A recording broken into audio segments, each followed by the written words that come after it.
Okay, welcome back. So today we'll be discussing a little bit details about the values of these important pressures. So the most important pressures we'll be talking about. So yesterday we discussed about the names of the pressures. I'll not be repeating them again. You can go back to the previous video and maybe see. So I just try to minimize this, and then probably we can make another diagram to understand how the inspiration happens with these pressures.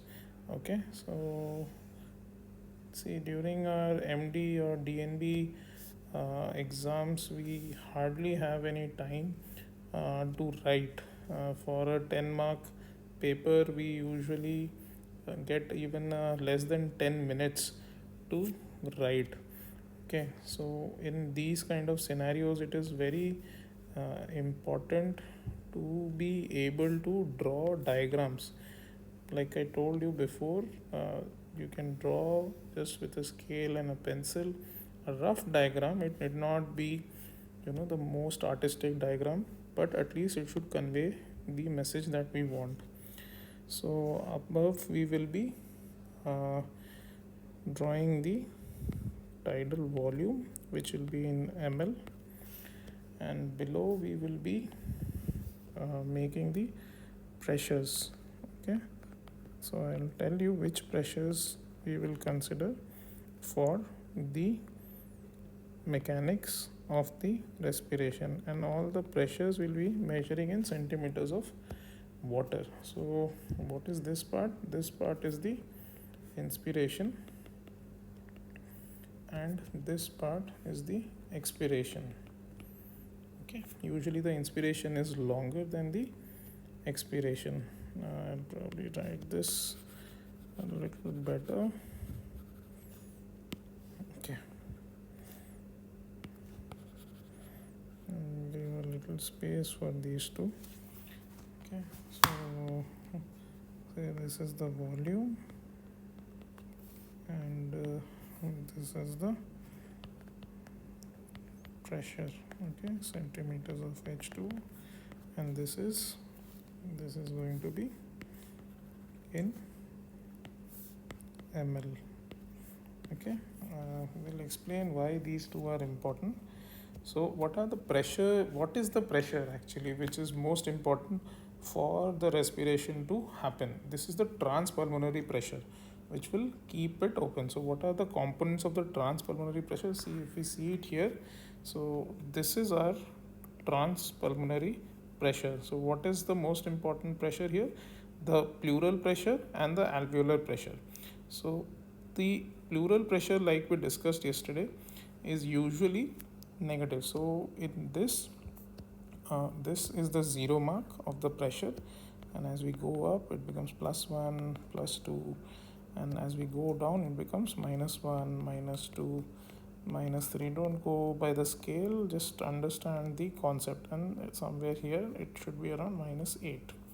So different books give different values. Guyton says it is 7.5, then Pilbeam says it is 10, Deranged Physiology says it is 8. So we will take somewhere around 7.5 to 8. I'll be explaining it as -8, what I will be explaining for the pressure of the intrapleural pressure. Okay, so this is the intrapleural pressure, and we will see how we relate it with the alveolar pressure, and the difference between the two is going to be our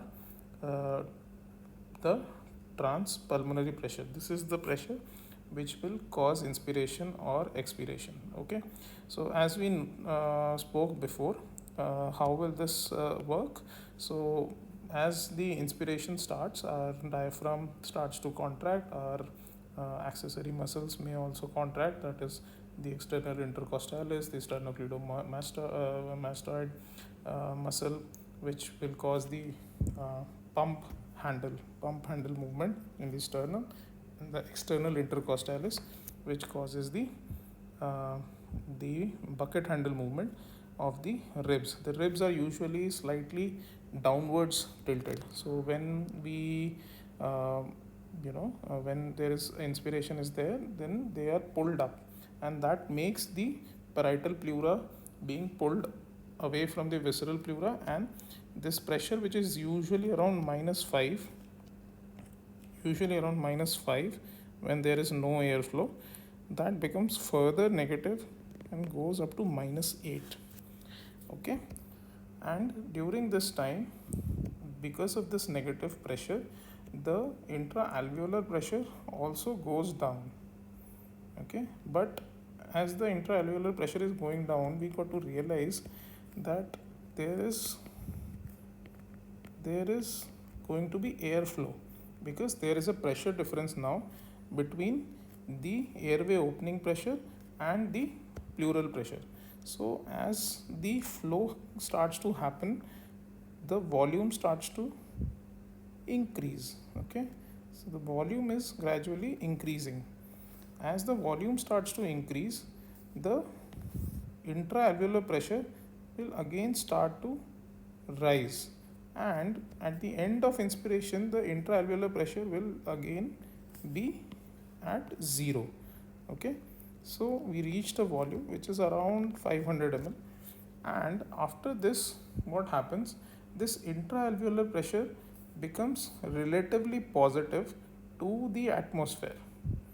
Okay, and that is the reason that the air starts to flow from the alveoli to the atmosphere. Usually the expiratory phase is slightly longer than the inspiratory phase. Okay, the expiratory phase is slightly longer than the inspiratory phase. Okay, so now as we see, as the pressure, again the volume, the flow or the volume gets to around 0 by the end of expiration, and because there is no more flow, this intra-alveolar pressure will again come back to 0, and as the diaphragm relaxes and the external intercostalis relaxes,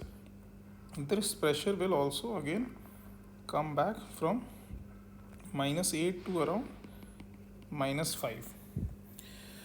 So just to summarize, this is you can see this a little bit carefully, this is interesting. So I would like to summarize what happens at various stages of the respiration. Okay, let's understand this. Okay, so let's say there is end inspiration and end expiration, right? What happens at each of these states for various pressures? What happens? What are the three pressures which is important to us? There is the alveolar pressure, there is the pleural pressure, and there is the transpulmonary pressure. So at the end of inspiration, right now we are talking about end of inspiration. What will happen? The alveolar pressure is 0, right? So this is the inspiration. It is, so this part again, like you see, this is the inspiration. It is 0 at the end of inspiration. Okay, and the pleura, where were we? We had reached around minus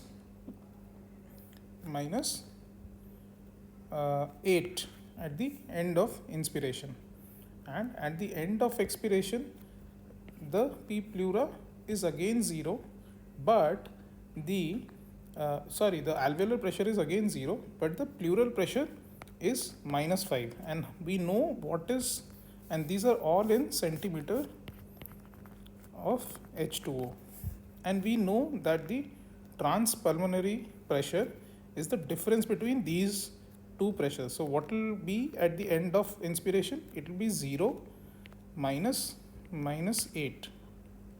Okay, and at the end of expiration, this is going to be 0 minus -5. So this is 8 centimeters of water, and this is 5 centimeters of water. Okay, this is positive, this is positive. Now this positive values are important because this is what we use in mechanical ventilation also. This end expiratory pressure, this positive end expiratory pressure or PEEP is an essential concept, and this is the reason why we say that a physiological PEEP is 5 centimeters of water. So in the next part we will be talking about spirometry, we will be talking about compliance, and we'll understand the basic concepts of some pressures of the mechanical positive pressure mechanical ventilation. Okay, I hope you had some clarity about some concepts. I would like to hear from you in the comments if there is any topics which you would like me to cover. Let me know.